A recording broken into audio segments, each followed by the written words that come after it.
চলো এরপরে ইলেকট্রোপ্লেটিংটা দেখাবো। এই দেখো এটা কি বলতো, এটা কি বল? আমরা বলেছিলাম নীল কালার কি থাকে,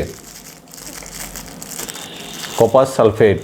বলেছিলাম কপার সালফেট কালার কি হয়, নীল হয়, বুঝলো? এটা হচ্ছে সেই কপার সালফেট আমরা নিয়ে এসেছি। তো এক্ষেত্রে আমরা দেখাবো যে ইলেকট্রোপ্লেটিং। ইলেকট্রোপ্লেটিং মানে কি বলেছিলাম, প্রসেসটা বল শ্রমিক। একটি ধাতুকে সংরক্ষণ করার জন্য, মানে অনেক দিন ধরে স্থায়ী করার জন্য না একটা অন্য ধাতুর প্রলেপ দেওয়া হয়। অন্য ধাতুর প্রলেপ দেওয়া হয়, তাই তো? তাহলে আমরা ভালো করে ভেবে দেখ, এটা কপার সালফেট, তাহলে এর মধ্যে কোন ধাতু আছে? কপার সালফেটে কোন ধাতু আছে? কপার আছে, ঠিক আছে? সালফেট তো ধাতু নয়, ঠিক আছে? তাহলে কপার আছে। তাহলে এই যে কপার ধাতুটা, এর মধ্যে যে কপারটা আছে সেটা কী হবে না, একটা অন্য যে ধাতুটা নেব তার উপরে এসে জমা হয়ে যাবে। যদি জমা হয় তার জন্য ইলেকট্রোপ্লেটিং হচ্ছে, ঠিক আছে? তো আমরা কী করছি, প্রথমে খানিকটা কপার সালফেট নিয়ে নিচ্ছি। এটাকে আমরা দেখো, কপার সালফেট কঠিন আছে।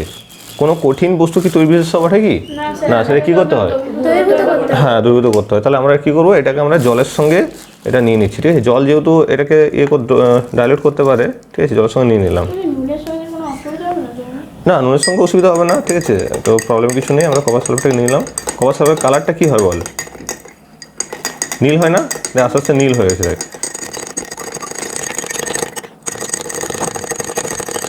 ঠিক আছে, মোটামুটি ডাইলিউট হয়েছে, ঠিক আছে? কপার সালফেট আর কোথায় পাওয়া যায় বলতো?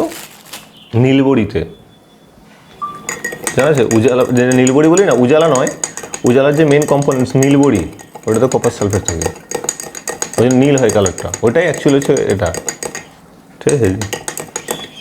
স্কুল ড্রেসে দেয় না, জানা আছে তো উজালা, সেই সেটা হয়েছে। দেখো এবারে এখানে আমাদের ইলেকট্রোপ্লেটিং করার জন্য দুটো কী দরকার, দুটো ধাতু দরকার বা দুটো মেটাল দরকার। আমরা দুটো মেটাল নিয়ে নিয়েছি, দেখ, দুটো ব্লেডকে নিয়ে নিয়েছি, ঠিক আছে? এখন দেখ ভালো করে দেখ, দুটো ব্লেডই তো স্বচ্ছ আছে না?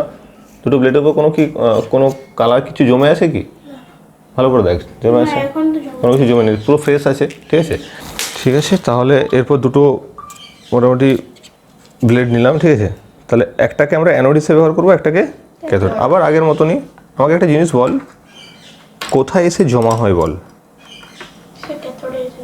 কোথায় জমা হয়? ক্যাথোডে এসে জমা হয়। এদিকে সে স্পেশাল পেজগুলো দেওয়া হয়েছিল না, আগে স্পেশাল পেজগুলো দিয়ে দিচ্ছি, ঠিক আছে? আজকেই দেবো। তাহলে আলটিমেট লালটা কি বলেছিলাম আমরা? অ্যানোড বলেছিলাম, তাই তো? আর ব্ল্যাকটা কি বলেছিলাম? ক্যাথোড বলেছিলাম, তাই তো? এটা কালো হয়ে যাচ্ছে না আস্তে আস্তে? ভালো করে লক্ষ্য করে দেখ। তাহলে আমরা কোথায় জমা হচ্ছে বলতো? ক্যাথোডে। আমরা বলেছিলাম কি, ব্ল্যাকটা কি? ক্যাথোড। জিনিসটা বোঝা যাচ্ছে তো? তাহলে এই যে অ্যাকচুয়ালি ভালো করে লক্ষ্য করা একটা জিনিস, দেখ, এই যে দ্রবণটা আছে না, দেখ, এটা আস্তে আস্তে আস্তে আস্তে দেখ ফিকে হয়ে যাচ্ছে, ব্লুটা আস্তে আস্তে কমবে, কালারটা হোয়াইট হয়ে যাচ্ছে। তাহলে আমরা বলেছিলাম দেখ, কপার সালফেটে যদি আমরা, কিন্তু এটা কখন ব্লু থাকবে বলতো? কখন ব্লু থাকবে এটা?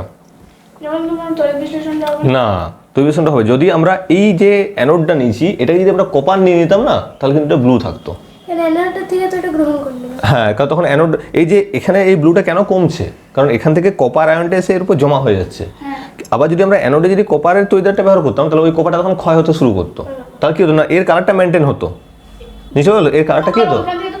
হ্যাঁ, ক্ষয়প্রাপ্ত হয়ে CO2+ মিশে যেত এর মধ্যে, বুঝলে তো? তাহলে CO2+ মিশে যেত এর মধ্যে, তাহলে কি হতো না, এর কালারটা ব্যালেন্স থাকতো, আর ওই কপারের পাত্র আস্তে আস্তে কি হতো না, ক্ষয় হতে শুরু করতো, নিশ্চয় বুঝেছে? এটাই হচ্ছে ইলেকট্রোপ্লেটিং। আমরা বলেছিলাম তাকে যে সোনার জল ধরা বলা হয়।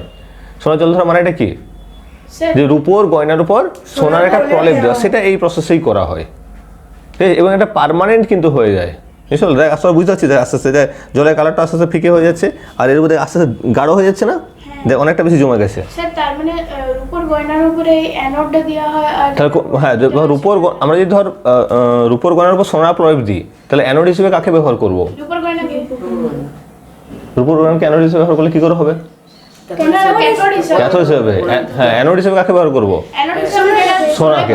কারণ অ্যানোড থেকে ক্ষয়বে। আমি একটু আগে কি বললাম, যে কপার সালফেট আমরা যদি এই যে ব্লেডটা নিয়েছি না, এই অ্যানোড হিসেবে যে ব্লেডটা নিয়েছি, এরপরে যদি কপার নিতাম, তাহলে এই দ্রবণটা হোয়াইটই, মানে ব্লুই থাকতো। এখানে কপারটা ক্ষয়ে যেয়ে এর উপরে এসে জমা হয়ে যেত। তাহলে জমছে কোথায়? ক্যাথোডে। তাহলে যার উপর জমবে সেখানে সেই ধাতুটাকে নিতে হবে। এটা মুখস্থ করার কোনো ব্যাপার নেই, ঠিক আছে? সিম্পল বিষয়। হ্যাঁ অ্যানোড ক্ষয় হবে আর এখানে কি হবে, এখানে হচ্ছে জমা হবে, বুঝলে? ক্যাথোডে সবসময় জমা হবে, নিশ্চয় বোঝা গেছে তো? হয়ে গেছে। জমা গেছে, তাহলে তুলে দেখি কেমন হয়েছে। ওকে চলো বন্ধ করলাম প্রসেসটা। এই দেখো, দেখ কালো একটা আস্তর অ্যাকচুয়ালি কালো নয়, ভালো করে দেখ কালারটা কি, ব্লু, ব্লুইশ ডিপ ব্লু না, dark blue. Dark blue, dark blue দেখো। তাহলে এই যে দেখ ভালো করে দেখ, এটা জমা হয়ে গেছে, ঠিক আছে? বুঝতে পারছো? এটা হচ্ছে ইলেকট্রোপ্লেটিং। সে এত তাড়াতাড়ি এতটা জমা হয়ে গেল। হ্যাঁ তাদের জমা হয়ে গেলো, বোঝা গেছে তো? ক্লিয়ার হয়েছে জিনিসটা?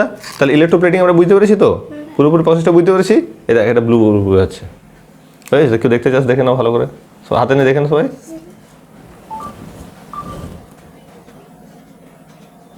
ব্লু না, ডিপ ব্লু।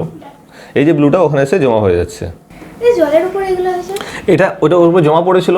এবারে ওটা কি, ওটা মসৃণ তো খুব, ওখান থেকে এটা খুব মসৃণ না, ঠিক আছে? তাহলে এটা মসৃণ হওয়ার জন্য কি হলো না, এখান থেকে পড়ে গেলো, সাইডে চলে এলো, বুঝতে পারছো তো? তাহলে এটা অমসৃণ তো এরপর ভালোভাবে স্টোর হয়ে যেত। এটা খুব মসৃণ হয় না, ব্লেড তো খুব মসৃণ হয়, ঠিক আছে? তার জন্য এটা এদিকে ফেসে গেলো। জিনিসটা বোঝা গেছে? ক্লিয়ার হচ্ছে তো? তাহলে আজকে আমরা দুটো জিনিস শিখলাম, তাই তো? বল মানব বল। তাহলে যখন আমরা জলের মধ্য দিয়ে তৈরি বিশ্লেষণ করবো, তখন বিশুদ্ধ জল তৈরি বিশ্লেষণ হয় না, তাই তো? কেন হয় না? বিশুদ্ধ জল কেন তৈরি পরিমাণ করতে পারে না বল? আয়নের সংখ্যা কম থাকে। আয়নের সংখ্যা কম থাকে, কিন্তু যখন লবণ মিশিয়ে দিলাম তখন কি হলো? তুই ক্লাস মিস করেছিলি, গ্যারান্টি বুঝতে পারছিস, এই জন্য বলতে পারছিস না, ঠিক আছে? দেখ ক্লাস মিস করলে বলতে পারবে না, বাকিটা সবাই বলতে পারছে, ক্লাস একদম মিস করিস না, ঠিক আছে? আর একটা জিনিস বল, যখন আমরা ইলেকট্রোপ্লেটিং করবো, ঠিক আছে? তুই বল ইলেকট্রোপ্লেটিং করবো, তাহলে সেক্ষেত্রে কটা তড়িৎদ্বার লাগবে? দুটো। কি কি? একটা অ্যানোড কাকে বলবো? যেটাতে ভালো করে মনে রাখার দরকার নেই, ভালো করে। অ্যানোডটাকে আমি কোথায় জয়েন করেছিলাম? যেটা পজিটিভের সঙ্গে, আর ক্যাথোডটাকে নেগেটিভ, তাই তো? কোথায় এসে জমা হচ্ছে বল? ক্যাথোডে এসে জমা হচ্ছে, তাই তো? ক্লিয়ার হয়েছে জিনিসটা? ওকে চলো আজকে এই পর্যন্ত।